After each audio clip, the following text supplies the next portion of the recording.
So David, a 2-1 win at Nantwich Town today. It's a really good result. I think I remember the post-match from the game at Seal Park where we got accused of being a lumpet team and a hoof-it team.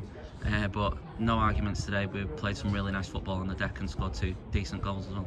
Yeah, and if you look at the goals, they were both goals that came from playing. The first one, I think Bales made an underlapping run and put a ball into the box, and it was a good second from Brewster. And then the other one, we worked the ball from the kick-off out wide.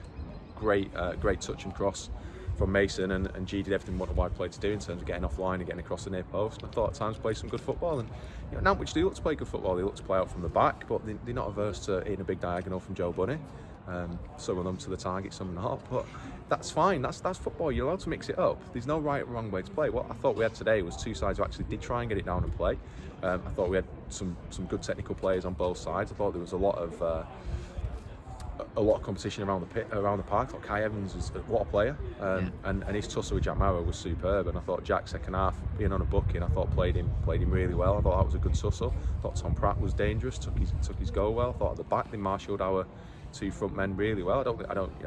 Troy Bourne and Joe Bunny, I don't think they really give either of our strikers a sniff really. So it was a really good game and a good advert for the league, I think. And the goals that we scored, the goals that they scored, were all well worked goals. It wasn't a case of just scrapping for seconds. So good game, good result. Really pleased to get the result here because it's a tough place to come. You've got to be pleased with the reaction. Concede a goal against 10 men and then straight up the other end of the pitch and G scores. Yeah, I just said that in there, that at times this season I've questioned character a little bit. When we concede, we go and we crumble, and a lot of our wins have been to nil. To respond in the way we did was good, and then I thought we showed a bit of good game management. Call it whatever you will. I don't think the fans would call it game management, or the Nantwich fans anyway. But it was good game management. You don't need to rush. You're next 10 men, you're 2-1 up. You don't need to rush. You need to manage the game. You need to take the sting out of it at times. We could have probably gone and got another goal. We had a couple of good opportunities where we didn't finish them, and then we probably had the worst 5 minutes of football. Bailey just kicking balls off people's legs for 5 minutes at the end of the game in that corner. But that's sensible play. That's clever football at that stage of the game. So yeah, very pleased with the reaction. And it's never easy against 10 men. Sides do. We've seen it when we've gone down to 10 men. Withenshaw was a really good example of that. You can raise your game, and teams sometimes just take the foot off the gas. And today we didn't do that, which is good. A couple of players to shout out today. So G Baltazar starts ahead of Obbs again. He was excellent. He got his goal, but he was excellent throughout today. Yeah, and he came off, his legs fell off. He ran himself into the ground. He worked incredibly hard. I thought he had the measure of the fullback in the first half. That he got enough two or three times, and just didn't quite find the final pass. But I thought G was excellent. I thought Obbs was lively when he came on. Yeah. And it's tough because you've got Sean and Jodingen on the pitch today who've been excellent. But they're all playing in those positions where you've got Bailey and Mason and G and Obbs, and it's tough to manage that squad because players are playing well. And I think there were a couple of big calls and I think they were justified today in terms of the contribution that the players who started made. And the other player we talk about him all the time, but Bailey Marsden marks today with 100 games for Bosley. Yeah. Massive achievement for any player at this level to stick around for 100 games, and capped it with a really solid performance again today. Proper Bailey performance. Just an everywhere. Played a little bit higher today. First goal came from his run, positive run from deep. I thought he got on the ball, moved it well, did well, won a few headers, as always, won a few tackles. But I thought he controlled the ball and taking balls into good areas was really positive.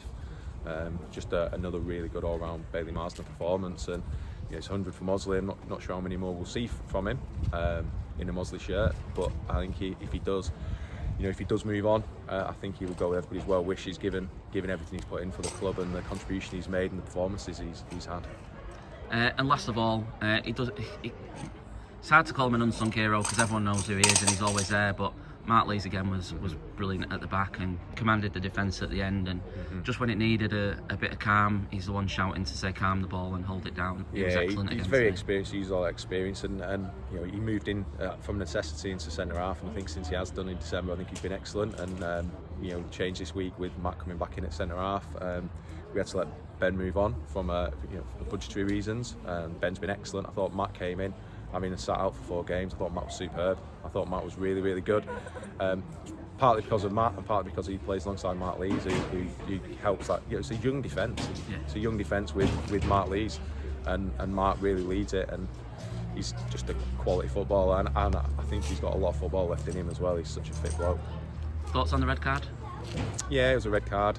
I think it was an honest attempt to get the ball, but he was moving at such speed. Did it put the player in danger? Yeah, absolutely. I mean, you saw it's almost a whiplash injury to Adam the way he went down, and it was that for that reason it was a red card. I genuinely don't think there was any nastiness or maliciousness in it. I think the ball was there, and both players went in for wholeheartedly, but it was a red under the current laws of the game. And a bit of a weird week for you next week. No football for us next Saturday, so a week off. What do you do with the players this week? So we'll get them in Thursday, but I'm not sure what we're going to do yet. I'm going to chat to the players and get a sense of what we do. We're not preparing for anything, so there's no real benefit to running a normal type training session. So we'll do something a bit different. And then next Saturday, I've given the players Saturday off, and I'm going to fly to Malaga for the weekend and get a bit of sun. Enjoy. Thanks, David. Cheers, Nathan.